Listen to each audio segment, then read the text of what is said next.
Dans cette série de DIY on Wheels, une Austin Cooper S de 1964 reçoit une restauration body-off.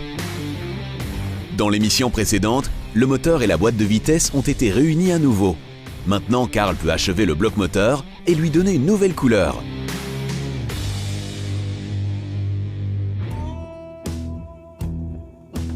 Voilà le joint que nous avons utilisé pour mesurer l'engrenage intermédiaire. Nous allons donc réutiliser le même. Si vous choisissez un autre joint, cette distance peut changer et il est possible que le jeu ne soit plus correct.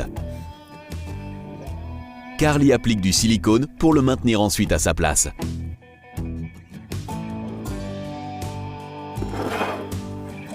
Le couvercle d'embrayage peut alors être remonté.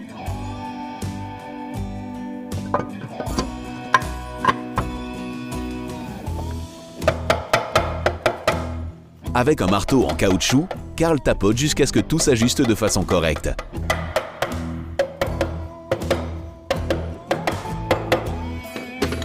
Puis, tous les boulons peuvent être replacés.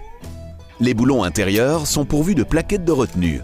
Celles-ci évitent que les boulons se détachent et aboutissent dans le bloc moteur.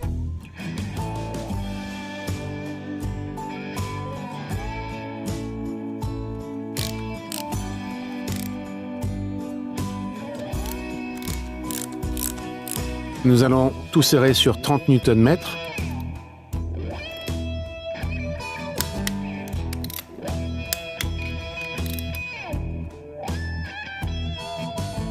L'un d'entre eux n'est pas accessible avec la clé dynamométrique. Nous le serrons au feeling.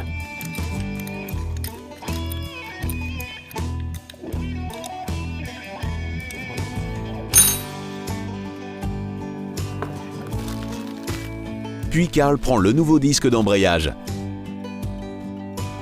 Celui-ci est monté dans le couvercle.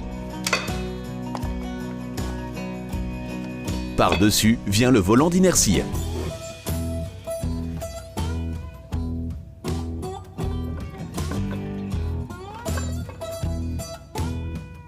Le volant d'inertie est placé, mais nous devons l'aligner avec le vilebrequin. Là, nous utilisons aussi une nouvelle rondelle d'étanchéité, un nouveau boulon et une nouvelle bague de retenue.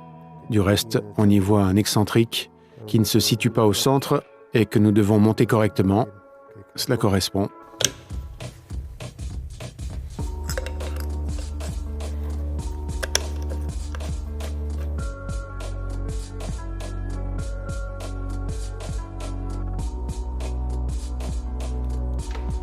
Maintenant, ceci est serré sur couple, mais nous commençons par bloquer le moteur. Pour pouvoir le faire, Carl monte un accessoire. Celui-ci s'agrippe dans un engrenage et maintient ainsi la plaque pendant le serrage.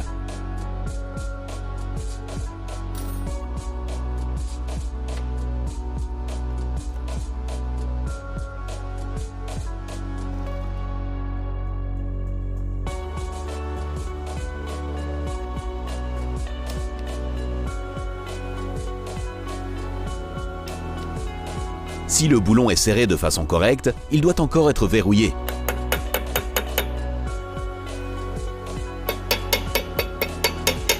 Puis, l'accessoire peut être retiré.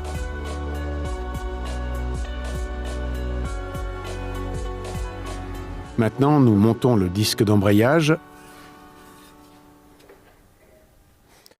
et nous veillons à ce que la lettre A se trouve dans le haut. Via la pédale et le mécanisme sur le couvercle d'embrayage, le disque d'embrayage fait en sorte que l'embrayage puisse s'ouvrir et se fermer.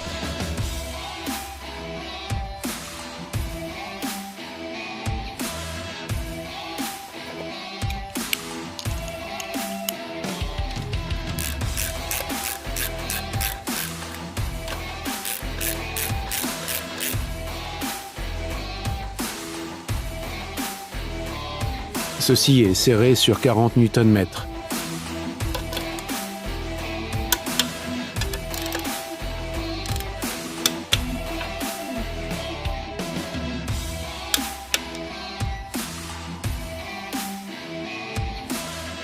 Il nous reste encore à monter le couvercle d'embrayage. En fait, ceci est la mécanique qui ouvre l'embrayage par une poussée. Cet axe est relié à la pompe d'embrayage. Quand vous poussez sur la pédale, vous ouvrez la pompe et nous allons aussi démonter cet emplacement et en contrôler l'usure. Normalement, ce bras comporte toujours de l'usure et nous allons donc le remplacer. Nous allons maintenant démonter ceci et renouveler aussi ici ce roulement de butée.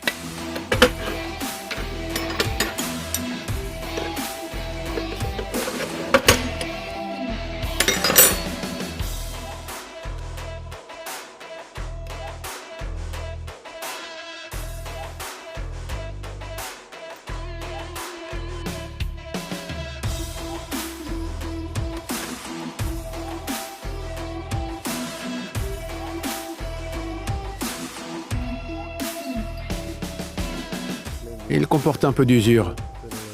Aussi, nous allons insérer un nouveau à titre préventif.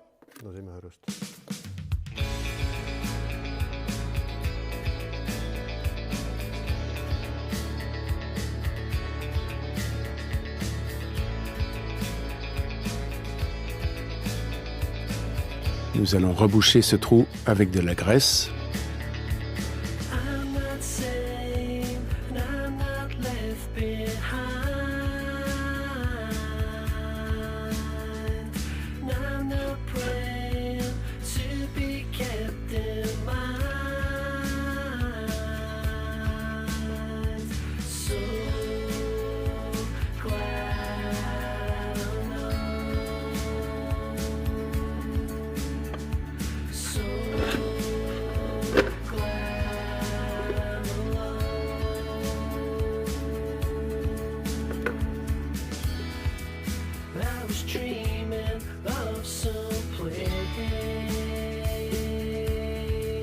Voilà.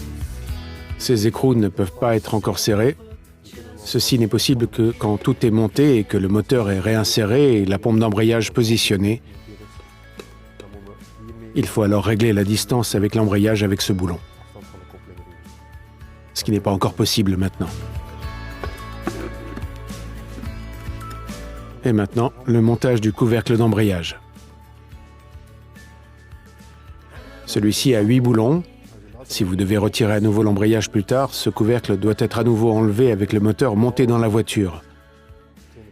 Certains ne montent pas ces 2 boulons parce qu'ils ne peuvent pas y accéder lors du démontage du couvercle à cause du châssis qui fait obstacle. Maintenant, je pars du principe que nous ne devons plus le desserrer. Toutefois, pas dans les premières années. Donc, je monte quand même ici les 8 boulons.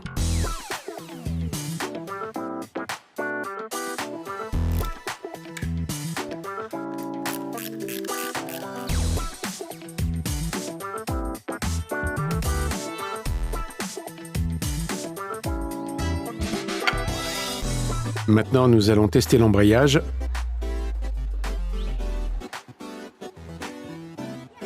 Je l'entends s'ouvrir.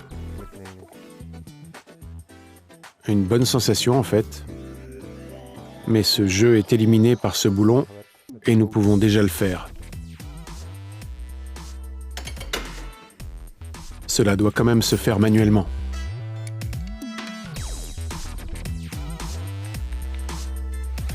Autrement, la pompe doit pomper une trop grande distance. Et vous touchez presque le plancher quand vous enfoncez la pédale d'embrayage.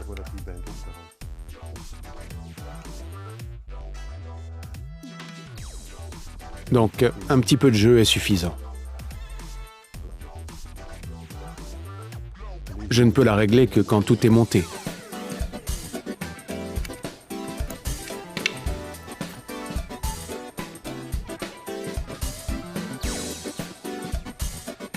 Maintenant, nous allons tout monter dans le haut, dont le couvercle de soupape et le logement du thermostat. Ceci est le thermostat pour ici. Si vous montez un tel thermostat pour la Mini, veillez à en prendre un avec une purge. Cela permet d'évacuer toutes les bulles d'air du circuit. À froid, il est fermé. Ici, celui-ci est à 82 degrés. À 82 degrés, cette soupape s'ouvre,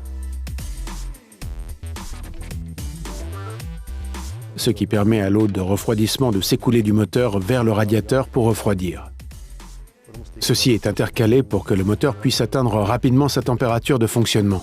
Dès que le moteur atteint 82 degrés, ce thermostat s'ouvre et envoie l'eau de refroidissement vers le radiateur pour refroidir l'eau via sa vis qui sera montée plus tard.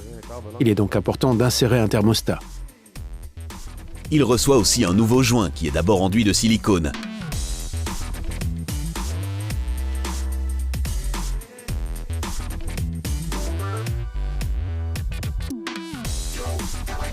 Le logement du thermostat se place par-dessus.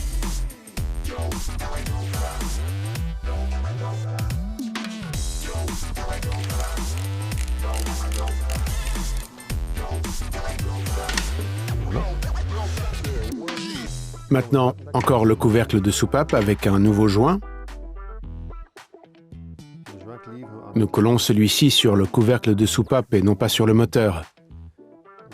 Si le couvercle doit être retiré pour pouvoir régler les soupapes, notre joint continue de bien adhérer à notre couvercle.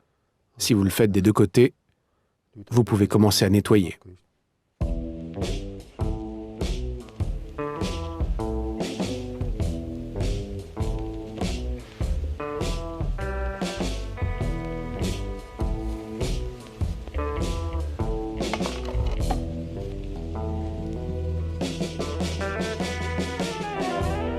Le couvercle est fixé avec deux bouchons qui comportent un joint en caoutchouc.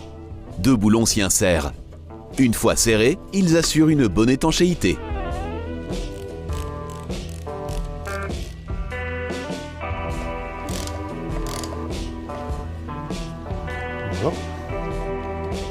Maintenant, je reboucherai les trous avec quelques anciennes bougies. Ainsi, la peinture ne pénétrera pas dans le moteur tout à l'heure.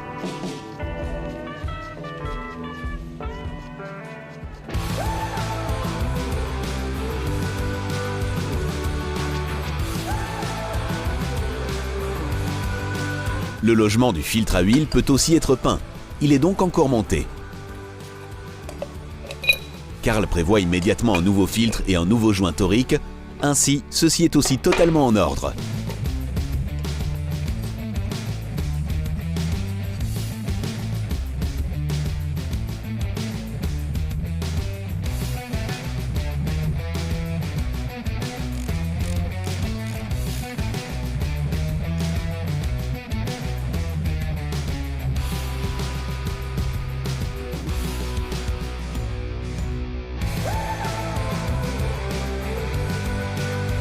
Je vais maintenant entièrement dégraisser le moteur pour le peindre par la suite.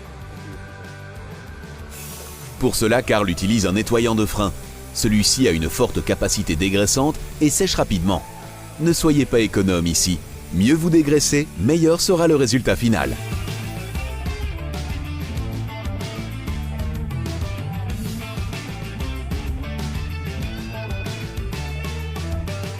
Puis, sécher par soufflage d'air.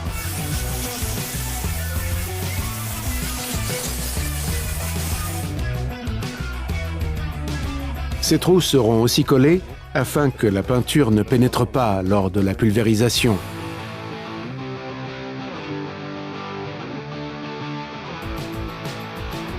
Les trous dans lesquels doit s'insérer le cardan sont aussi refermés.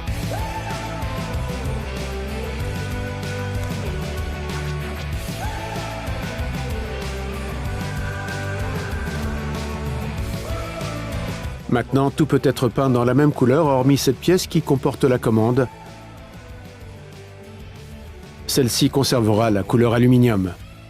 C'est original de cette manière. Bien sûr, certains choisissent de la pulvériser quand même.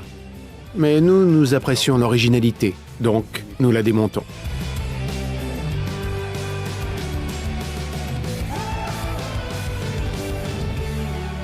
Et puis Karl peut utiliser les aérosols. Il utilise la couleur verte originale et l'applique en fines couches successives.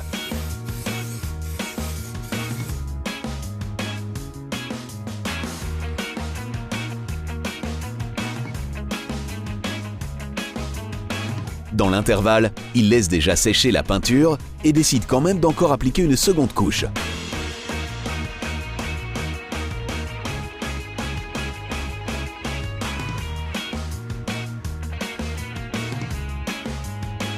Le résultat vaut le coup d'œil. Le bloc paraît neuf et peut être remonté dans la Cooper. mais vous le verrez dans une prochaine émission de DIY on Wheels.